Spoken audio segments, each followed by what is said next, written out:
Now basically this is what your Kover Klamp frame system consists of. You have a color code kit, which is actually the last thing we'll use when the frame is completed. Protection pads, which will be used over all the vertical supports, which we'll show you again in the video. Couplings, which connect the tubings end to end. Rubber tips, which go on the end of the tubing to protect the deck. The Kover Klamp itself. Slide locks, which are used under the vertical supports. And end plugs, which go on the end of each tubing. Comes with an instruction sheet. And basically, the tubing is what we use is 3/4 EMT tubing. It can be purchased at any Home Depot or Lowe's or electrical supply. And depending on the size of your boat, it'll determine how many 100 feet you're going to need. This particular boat here is probably going to take about 200 feet that we're going to start with today. It's 27 feet. The system can be used on power boats, sailboats, small runabouts, up to as large as you'd like to go. Any size boat basically, the system just gets bigger. Tools you'll need is a tubing bender, which you can purchase at a Home Depot or electrical supply. They run around $20 for the head and about $10 for the handle. You can put a piece of pipe in it.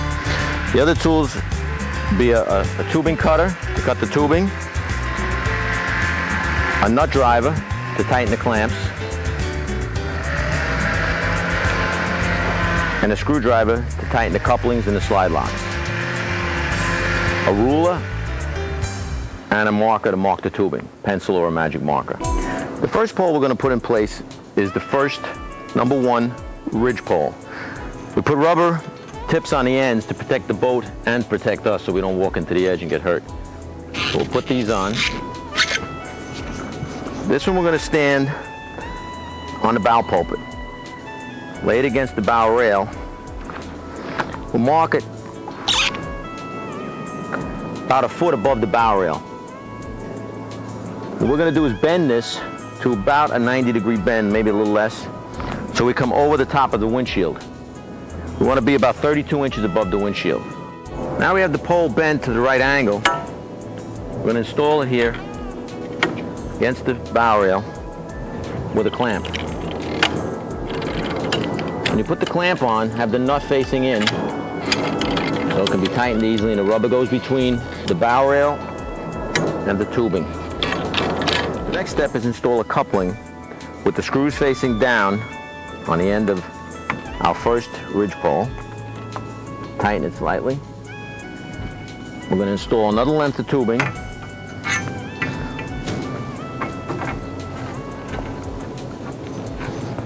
Do is make the next section of ridge pole, which has to come from this section, continue out and bend down, and we want to usually fasten it to a piece of railing or whatever. This particular boat has no rail, so we're going to make our own brace between the handrails of the swim ladder.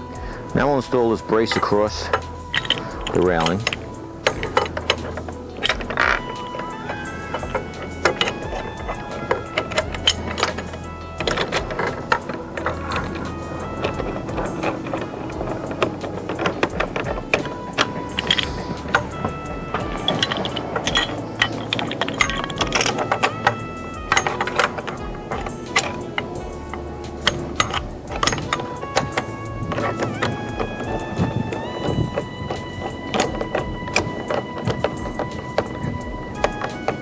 Now what we're going to do is take a length of tubing, rest it on the back of the boat, and with a scrap piece of tubing, extend out the ridge pole,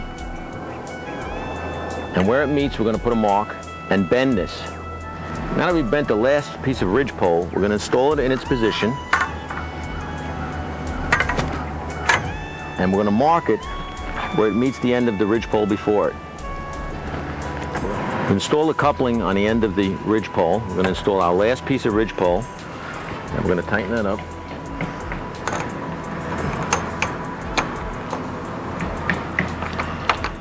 Install the clamp to hold the ridge pole to the temporary brace, again with the nut facing inward.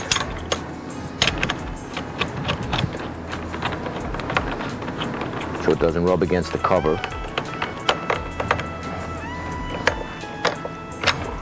Now our ridge pole is in place and completed.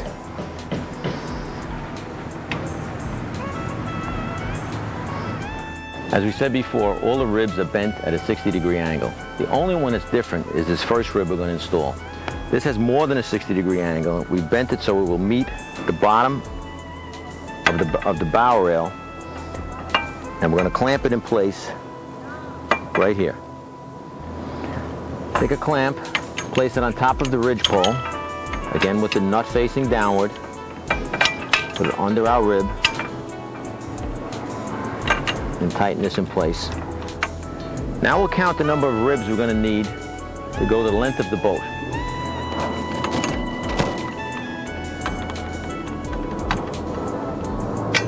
The next thing we're going to install is a pocket brace. These go halfway between where the rib leg would go and the ridge pole, underneath of the ribs. So we're going to put it underneath.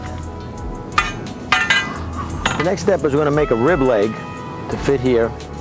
Hand up the tubing, John. We take a length of tubing. It doesn't have to be a full length of tubing. It could be just long enough so you have enough tubing to bend, so when it bends down you'll be able to meet this rib. Now you can go inside the railing or outside the railing, depending on whichever application fits best for your boat. We're going to go inside the railing on this one. We're going to rest it here, and where the rib meets the rib leg, at the top edge of the rib, we're going to make a pencil mark, and we're going to bend that at a 60-degree bend to match this rib. Set it in place, and we're going to mark the length to cut the rib and the rib leg. Usually come about 10 inches or so from the bend. We're going to make a pencil mark on each one, and then we're going to cut them both off to match. And this will install with a coupling right here. We're going to install a cover clamp at the railing, again with the nut facing in.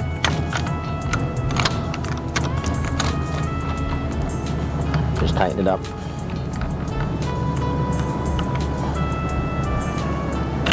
That holds our rib and rib leg in place.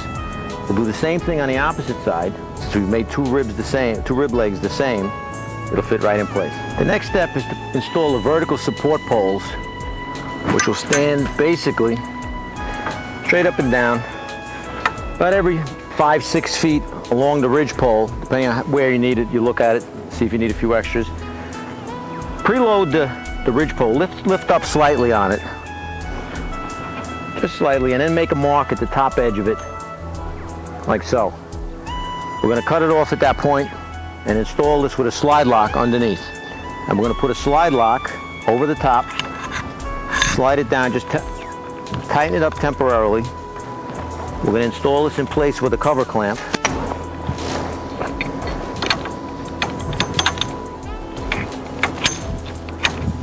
Just preload it slightly by lifting on the ridge pole and pushing down on the vertical support with your thumb.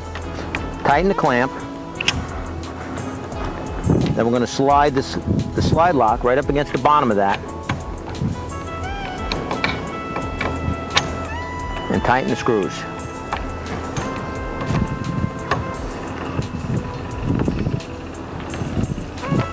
This makes it very, very strong. We're going to put another one probably just before the windshield or just after the windshield. Now that we've installed all the vertical support poles, we're going to take out our temporary supports. We don't need these anymore. The next step is to install protection pads over the top of the vertical support poles to protect the cover so it won't chafe. They're going to snap right over the top of this intersection.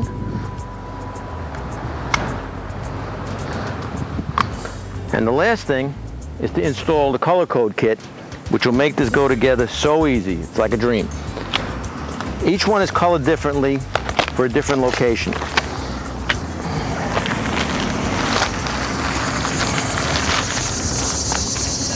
The greens are for the start